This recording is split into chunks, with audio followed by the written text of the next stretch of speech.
Hoje eu queria pensar com você sobre o fato de todos nós sermos o templo de Deus. Nós somos chamados para sermos templo, habitação do Senhor. Eu o convido a abrir a sua Bíblia em 1 Coríntios, capítulo 6, versículos 18 e 19. Errei. 19 e 20. 1 Coríntios 6, 19 e 20. Se você puder, abrindo sua Bíblia, acompanhar a leitura, que também está aqui projetada para a gente, fica melhor, né? Nossas Bíblias geralmente têm uma letrinha bem pequenininha, mas nessa projeção fica bem claro o que nós vamos pensar hoje. A pergunta que Paulo faz aos nossos irmãos em Corinto é a seguinte: será que vocês não sabem que o corpo de vocês é santuário, é templo do Espírito Santo, que está em vocês e que vocês receberam de Deus e que vocês não pertencem mais a vocês mesmos? Porque vocês foram comprados por preço. Agora, pois, glorifiquem a Deus no corpo de vocês. Senhor, abençoa a Tua palavra em nós e que ela frutifique, em nome de Jesus. Amém. Nós somos templo do Senhor. O contexto dessa carta, 1 Coríntios, é um contexto de puxão de orelha. Paulo estava claramente chamando a atenção dos irmãos de Corinto, porque aquela igreja, apesar de riquíssima em dons, em talentos, era uma igreja com muitos problemas de relacionamento e muitos problemas morais e éticos que havia também naquela igreja. Esse capítulo 6 aqui, só para a gente contextualizar, porque eu vou sair daqui a pouco de 1 Coríntios e vou para outros textos. Mas só para contextualizar, esse tempo aqui da escritura do apóstolo Paulo, talvez ano 57, 58 da nossa era, Paulo está escrevendo a eles e ele enfatiza nessa carta, especificamente nesse contexto do capítulo 6, um problema que eram irmãos que queriam processar outros irmãos da igreja. Queriam processar a própria igreja para ver a justiça sendo feita. E Paulo, lá no início do capítulo 6, que nós lemos agora o finalzinho, ele diz: olha, vocês vão colocar uma pessoa que não crê em Deus, um ímpio, para julgar entre vocês? Saibam que um dia vocês serão chamados por Deus para julgar o mundo, não agora. Mas saibam que vocês podem resolver esta contenda que há entre os irmãos, perdoando. E Paulo também lembra a esses irmãos que a imoralidade sexual não pode estar entre eles. E ele enfatiza uma lista tremenda, terrível de pecados que contém a imoralidade sexual, mas tantos outros pecados. E ele recorda então no final do capítulo 6, por que vocês não precisam mais viver desta forma? Porque vocês são habitação de Deus, vocês não pertencem mais a vocês mesmos, foram comprados por preço, e agora vocês são o templo do Senhor. Eu quero tirar essa expressão, templo do Senhor, para a gente pensar em como a nossa vida sobre o altar de Deus precisa ser constantemente lembrada. Nós somos a habitação do Senhor. Nós vivemos pelo Senhor, para o Senhor. Porque nós amamos o nosso Jesus, nós podemos viver para o Senhor. E o templo é algo muito caro a nós, a nossa expressão de fé. Nós pensamos que todo domingo nós vimos ao templo. Nós estamos no santuário. Esse lugar aqui que nós estamos, ele tem diversos nomes. E tratamos desse lugar como se fosse um lugar especial. Mas o contexto do Evangelho transforma lugares santos em pessoas santas. Isso quer dizer que o lugar em si não é mais santificado, mas é santificado pela presença do povo que é santo. Se nós hoje somos a experiência da habitação de Deus, se o Espírito Santo habita em nós, onde quer que eu estiver, onde quer que você esteja, ali estará também o Senhor. É isso que Paulo está tentando recordar aos irmãos de Corinto, porque lá em Corinto, naquela época, não havia um templo, não havia um santuário, mas havia pessoas que precisavam ser recordadas do valor de serem o templo do Senhor. Por exemplo, na época de Abraão, não existia templo. E Abraão é considerado o pai da nossa fé. É ele que dá origem a essa caminhada que nós temos com Jesus. Deus havia dito a Abraão: olha, Abraão, em você serão benditas, serão abençoadas todas as famílias da terra. E o fato de em você serem abençoados é porque um dia vai nascer da tua descendência um que será o Salvador de toda a terra, Jesus Cristo, nosso Senhor. E Abraão não tinha templo, mas Abraão tinha dois costumes que eram muito importantes para a gente pensar no templo.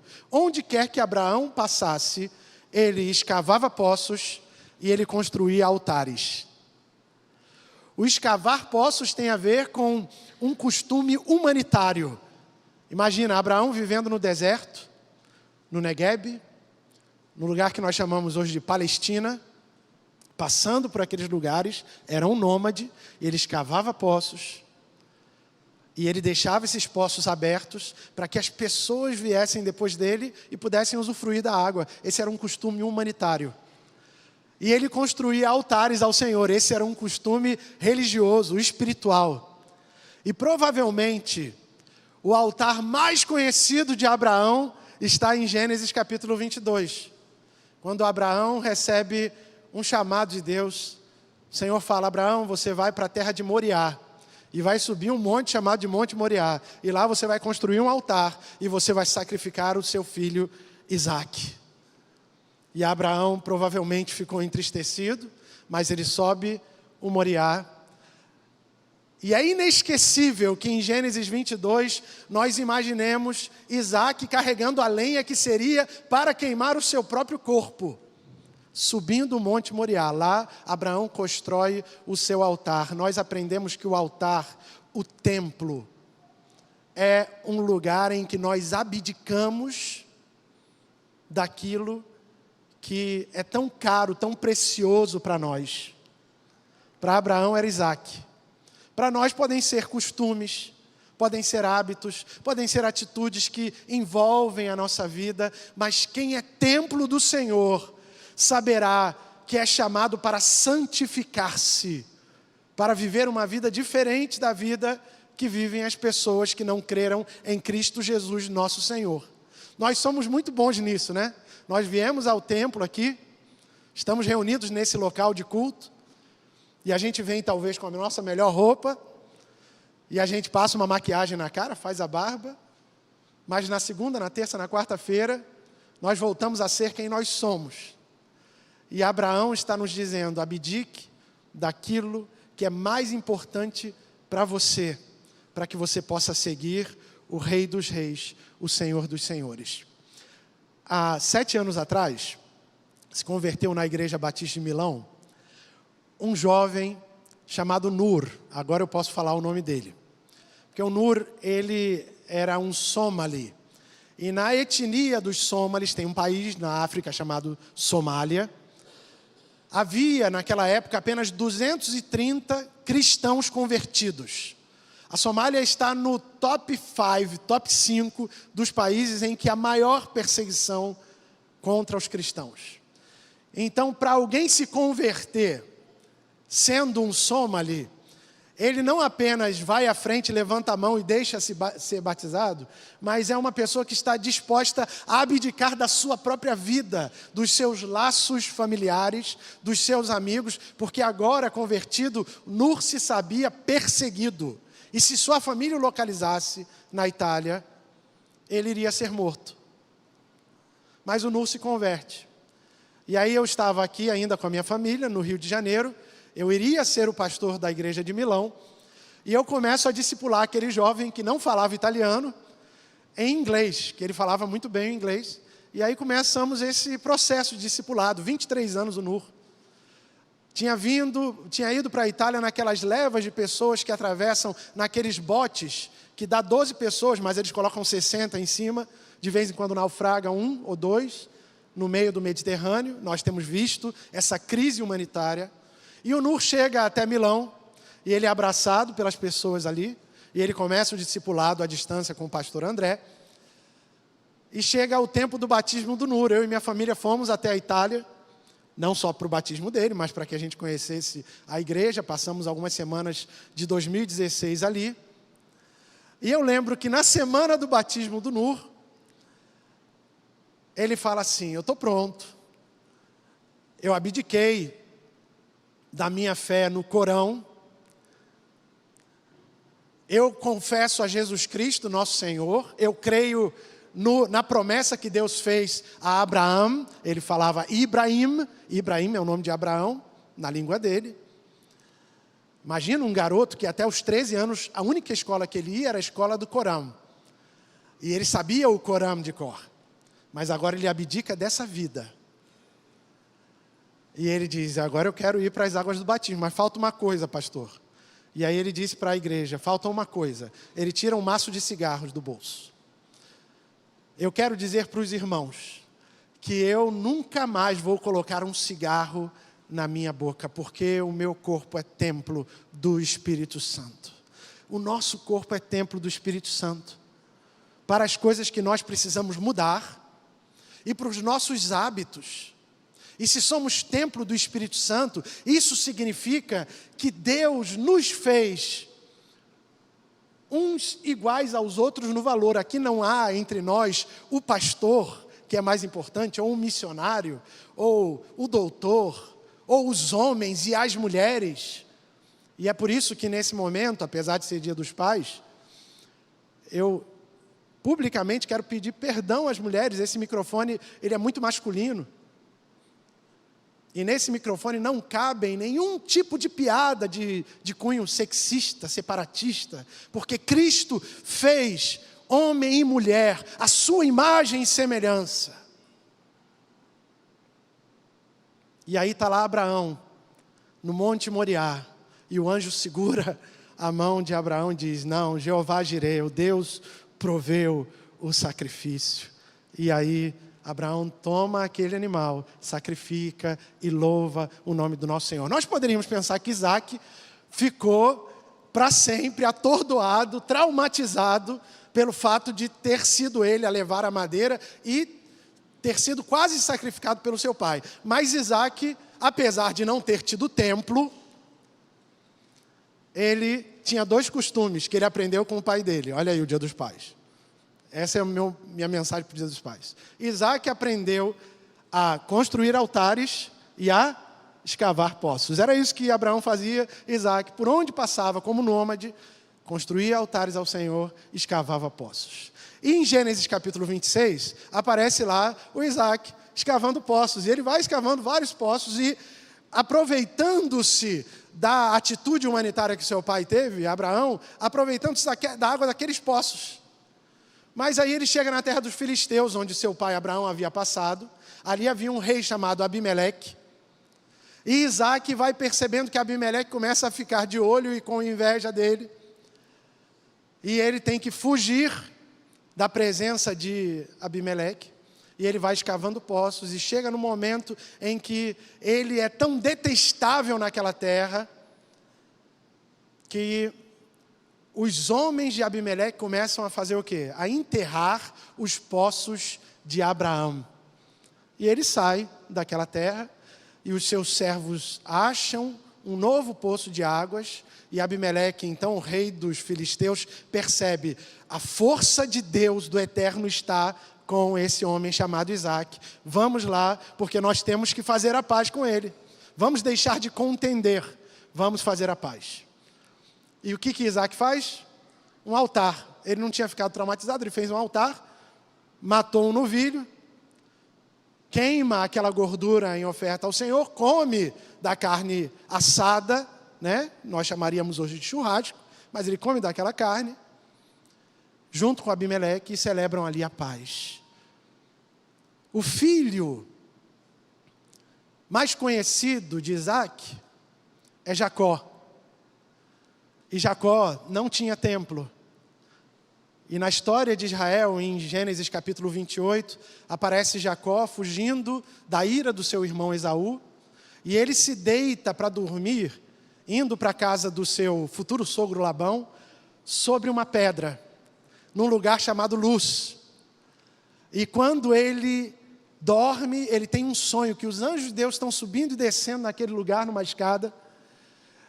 E ele acorda repentinamente e diz assim: Deus está nesse lugar e eu não sabia. E quem é templo do Senhor sabe, Deus está nesse lugar. Ainda que a gente esteja longe da consciência da presença de Deus, nós precisamos reconhecer, Deus está aqui. Porque se Ele fez em mim habitação, Ele está aqui nesse lugar. E eu não sabia. E aí aquele lugar Luz recebe um altar. Ele erige a pedra sobre a qual ele colocou a sua cabeça como travesseiro. E ele derrama óleo, azeite sobre aquela pedra. E ele edifica ali um altar e chama aquele lugar não mais de Luz, mas agora aquele lugar se chama Betel.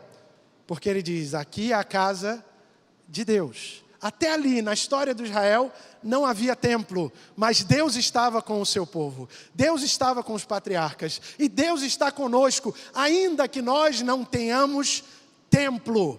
Ainda que nós estejamos fora da construção, Deus caminha conosco segunda, terça, quarta, quinta, sexta. É por isso que nós vivemos uma vida que é santa, é separada, é uma vida alegre, é uma vida que não ignora as dificuldades dessa existência, mas que sabe-se firmada sobre o altar de Deus. O melhor lugar do mundo é para se estar no altar de Deus. Núria entendeu isso, por isso ele disse, não quero mais cigarro na minha vida.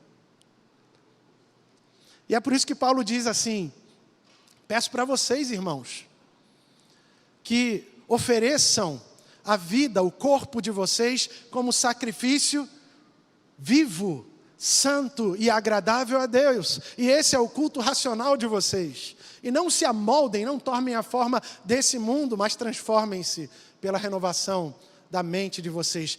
O que é um sacrifício vivo?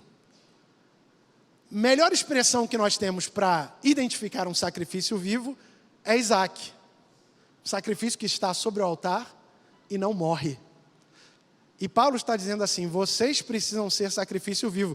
O perigo do sacrifício vivo é que ele pode pular para fora do altar.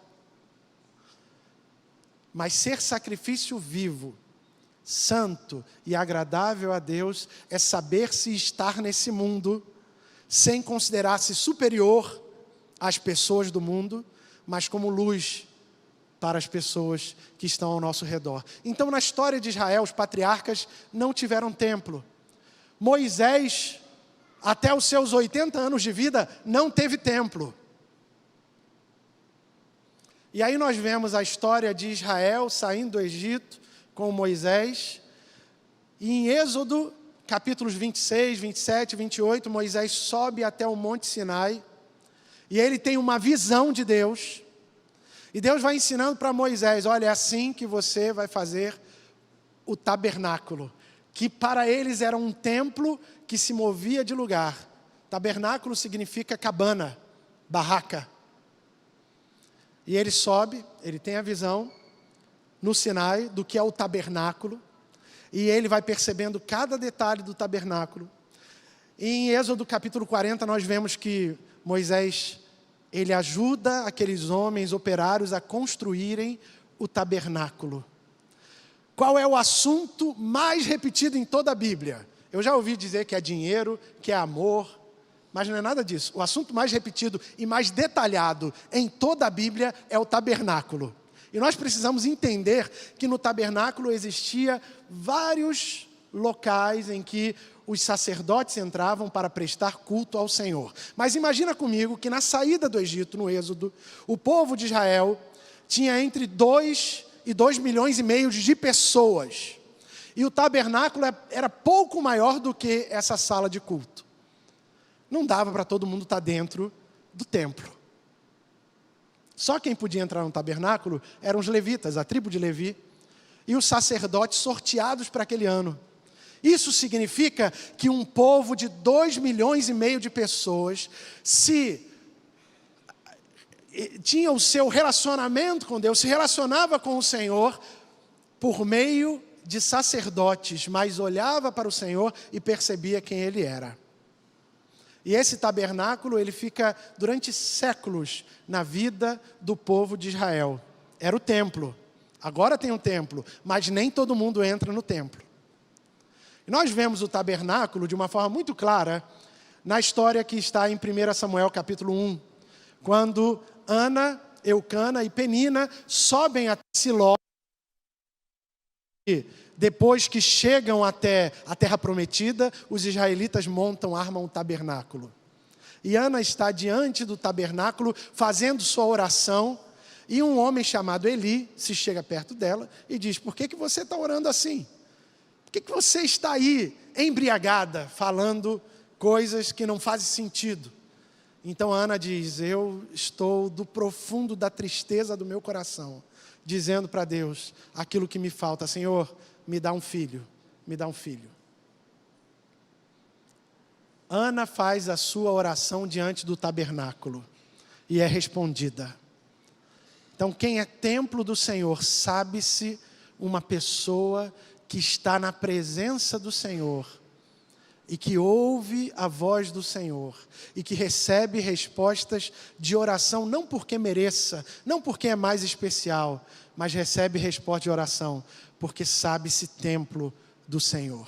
O tempo passa, o tabernáculo passa, e então os israelitas resolvem construir um templo para o Senhor. Quem é o responsável por construir o templo? É o filho de Davi, Salomão. Davi faz o apanhado de todas as ofertas para a construção do templo. Ouro, prata, marfim, joias, tudo aquilo é entregue aos pés do rei Davi, mas o seu filho seria aquele que iria construir o templo de Israel. E o local, chamado hoje ainda de Monte do Templo, era um monte conhecido pelos israelitas como Monte Moriá, onde Abraão construíra o seu mais conhecido altar, o Monte Moriá. E ali eles constroem um templo ao Senhor.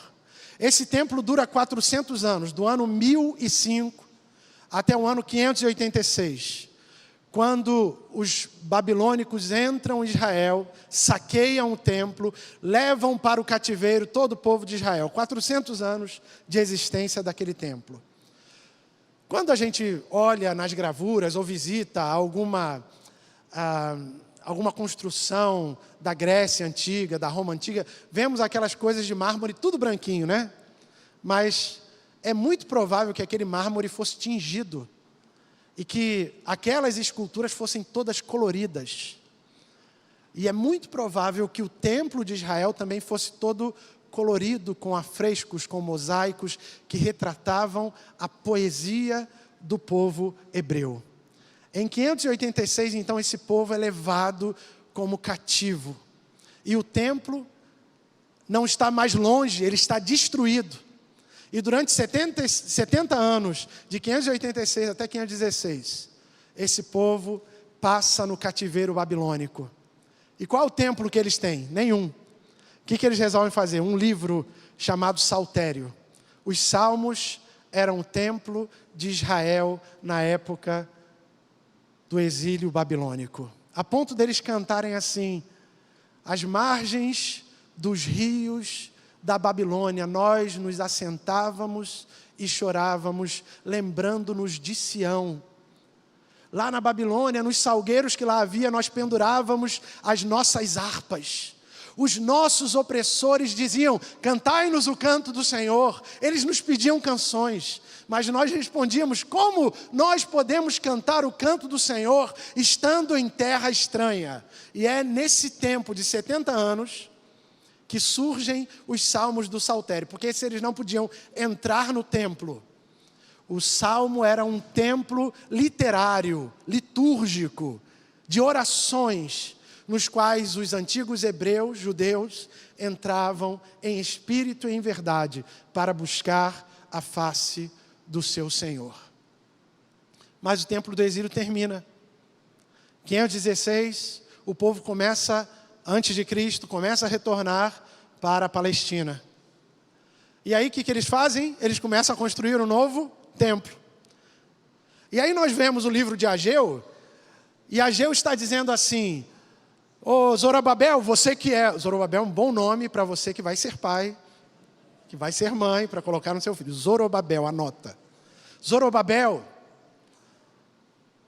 tenha bom ânimo. Ageu e Zacarias, os dois profetas do retorno do exílio, eles começam a profetizar. E Ageu capítulo 2 diz: minha é a prata, meu é o ouro, assim diz o Senhor dos Exércitos, e a glória deste segundo templo será maior do que a glória do primeiro. Gente, eu não estou achando que Ageu estava profetizando sobre uma construção. Mas naquele momento em que ele diz: a glória do segundo templo será maior do que a do primeiro, profeticamente, ele estava dizendo: a glória daquele que virá, a glória do Messias, a glória do prometido, do ungido, a glória de Jesus Cristo, será maior do que a glória desse templo. Nós não carecemos de viver em construções. E aqui cabe um parêntese, porque é muito bom estar aqui com você, adorando o Senhor. Mas não é o templo que é santo, é a tua vida que é santa. Onde você estiver, esse lugar precisa ser santificado. Olha, é ser santo. Não é ser estranho, é ser santo. É ser diferente. É ser consciente de ter sido comprado pelo sangue de Jesus e viver de acordo com aquilo que a palavra de Deus nos diz. É por isso, quando Ageu diz: a glória desse segundo templo será maior do que a do primeiro, é por isso que Jesus chega naquele templo, e ele faz um chicote, e ele percebe que tem diversos cambistas, trocadores de moeda mesmo, trocavam euro, trocavam dólar, só não trocava real, que ninguém queria, né? Mas iam trocando as moedas das pessoas, iam vendendo pombinhas para as pessoas adorarem, iam vendendo novilhos. E aí Jesus pega um chicote, faz aquele... derruba as mesas dos cambistas e diz: a casa do meu pai será chamada casa de oração. E os judeus olham para aquilo atônitos e perguntam: com qual autoridade você faz isso? Qual a resposta de Jesus? Derrubem este templo e em 3 dias eu reedificarei. Mas como? Esse templo foi construído em 46 anos. Então os discípulos de Jesus se lembram, ele estava falando sobre o seu corpo. É o nosso corpo, é o corpo de Cristo. É a presença de Jesus em nós que nos faz sermos templo do Espírito Santo. É a presença de Cristo, da sua salvação em nós. Então, uma vez que nós sabemos que não é o local que nos santifica, não é o fato de estarmos aqui que nos torna santos, mas é o fato de Cristo estar em nós que nos torna santos e torna cada local que você pisa a planta do teu pé um local santo, seja no trabalho, seja na escola, seja na faculdade, seja na vizinhança, seja dentro da sua casa onde todas as máscaras caem. É a presença de Jesus em mim e em você que nos faz templo, a habitação do Senhor. Isso é muito sério, porque se esse corpo, se essa existência é templo do Senhor, há uma forma diferente de agir. Quem é templo do Senhor não fica esperando o que será que Deus pode fazer por mim, mas começa a se perguntar: o que eu posso fazer pelo Senhor? Quem eu posso ser para os outros, para que a glória do Senhor inunde a vida dessa pessoa? É aquele menino com 5 pães e 2 peixinhos. Ele não ficou se perguntando: o que Jesus pode fazer por mim? Não, Jesus, está aqui o que eu tenho. Tudo que eu tenho é isso. 5 pães e 2 peixinhos. E Jesus alimenta a multidão de 5.000 homens, mulheres e crianças. O que é que eu posso fazer pelo Senhor? Quando eu era missionário com minha família, em Rio do Sul, nós conhecemos uma família que é a família do Leodir. Família simples, família boa, gente da melhor qualidade. Eu acho que eles eram tão simples que a gente sentava, eu era solteiro ainda, conhecia a Glaucia, mas era solteiro. A gente sentava no chão da casa deles para estudar a Bíblia. Aquela família tinha tomado uma decisão por Jesus. Primeiro o pai, Leodir, depois a Sandra, depois vieram os filhos. E eu lembro sentado ali no pavimento da sala, eu era bem gordinho, mais do que eu já sou hoje, e pegava o Vitor Hugo, que era o neto da Sandra, no meu colo. Hoje já está um garotão, maior do que eu. E eu lembro de estudar a Bíblia com aquela família, aquele bebê no colo, uma coisa tão simples, mas tão de Deus. E o Leodir, ele falou, isso aqui não pode parar na minha casa, não. Eu preciso falar para todos os meus, isso era Santa Catarina, preciso falar para todos os meus amigos e para os meus parentes, quem é esse Jesus que nos salvou? Eu preciso fazer algo por Jesus, porque Ele já fez tudo por mim. Quem é templo do Senhor não fica perguntando, o que Deus pode fazer por mim? Mas faz alguma coisa por Deus. E eu lembro que Leodir pregou para toda a sua família. Seu sogro estava com câncer, seu Ailton. E nas últimas semanas de vida do seu Ailton, ele reuniu toda a família, eram diversos irmãos, filhos dele, né? Tinham mais de 10 filhos, irmãos da Sandra, na casa dele. Nas últimas semanas de vida. E aí ele disse ao Leodir, chama lá aquele teu pastor lá, ele me chamou. Aí fui na casa do seu Ailton. E aí o seu Ailton nem me deixou pregar. Ele disse assim diante da família, olha, Leodir creu em Cristo. E eu quero dizer para vocês que, não sei o que vai acontecer comigo não, mas eu quero dizer que eu entreguei a minha vida, o meu coração ao Senhor Jesus. Aquele homem, dentro de 3 semanas, iria falecer, mas deu um tremendo testemunho para a sua família. Nem chegou a ser batizado, mas nós cremos que pela graça de Deus, ele também se torna um templo, habitação do Espírito Santo, onde quer que ele esteja. Meus irmãos, é muito fácil a gente se conformar com uma vida religiosa, é muito simples, é muito automático a gente se tornar meros religiosos, que nos dirigimos para o templo, para sermos santificados a cada domingo, a cada quarta-feira, a cada sexta-feira, é o caso dos jovens, e a gente sai daqui igual. Mas se nós somos templo do Senhor, precisamos buscar renovação da presença do Espírito Santo, plenitude desse Espírito Santo na nossa vida, dia após dia, porque Ele está em nós, Ele age em nós. Quem é templo do Senhor, sabe que pode caminhar com Jesus onde quer que esteja. Teve um encontro com Jesus, e esse encontro se torna uma vida com Jesus. Não é gente perfeita, é gente submissa.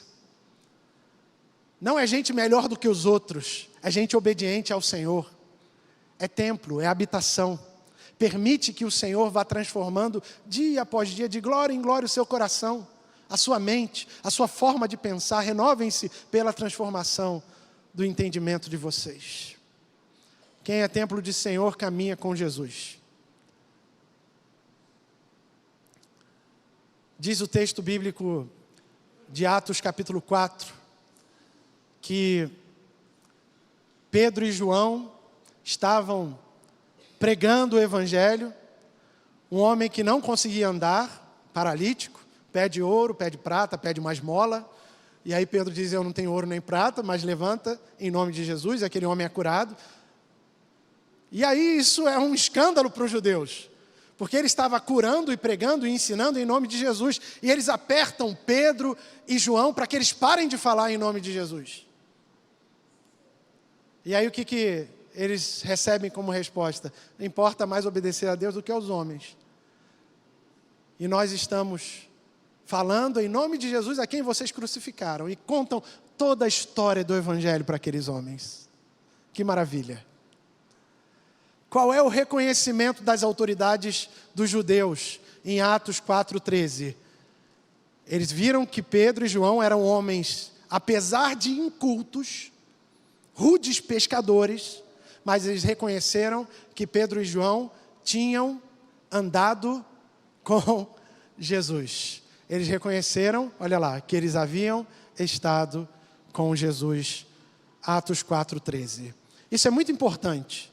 Porque se tem um jeito que eu quero ser conhecido, eu falo, Senhor, eu quero que as pessoas me conheçam como alguém que esteve com o teu filho Jesus, que buscou o teu filho Jesus, que vive com Jesus. Que as pessoas olhem para mim e falam, André esteve com Jesus. Eu quero ser essa pessoa conhecida assim. Eu quero ser um templo do Senhor. Diz que um pastor foi visitar um homem, a pedido da sua filha. Esse homem estava num leito em casa, home care, é assim que chama, né? Estava lá, olhar para minha esposa que ela sabe melhor que eu, é isso, né? E ele estava muito doente. E a filha pediu, vai lá visitar meu pai, pastor. O pastor foi.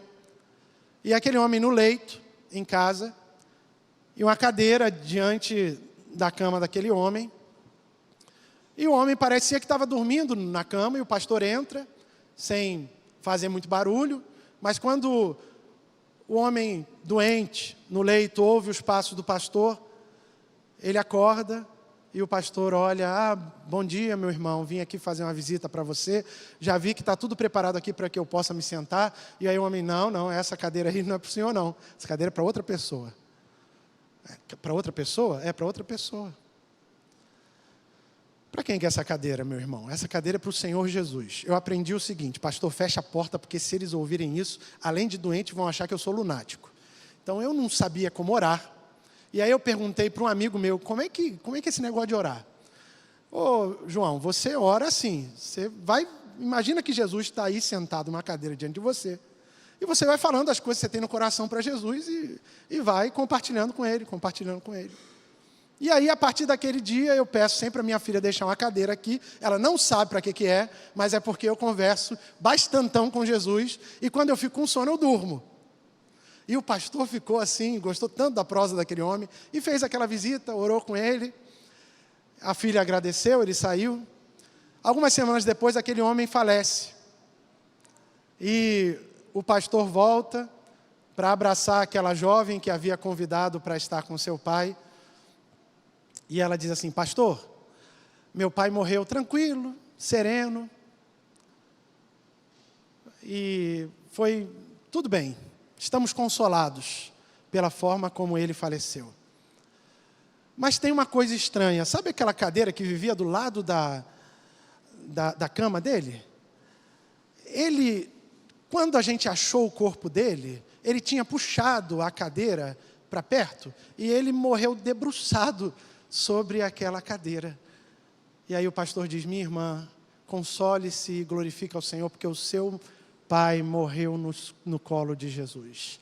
Eu quero caminhar com Jesus, porque somos seu templo para a sua glória.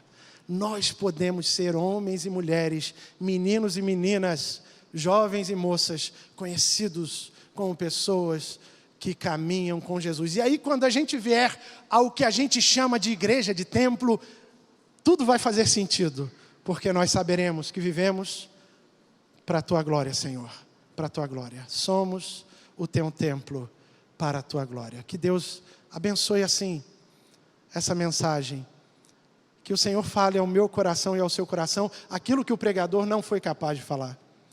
Mas que possamos hoje nos atentar para o fato de que somos o templo em construção permanente de Deus para a sua glória. Nenhum de nós aqui é melhor do que os outros por causa disso. Todos somos iguais, mas podemos viver para a glória do Senhor. Gostaria de convidá-lo a ficar de pé nesse momento. Nós vamos orar, depois nós vamos cantar um hino que fala sobre a santificação tão necessária em nossa vida, em nossa existência.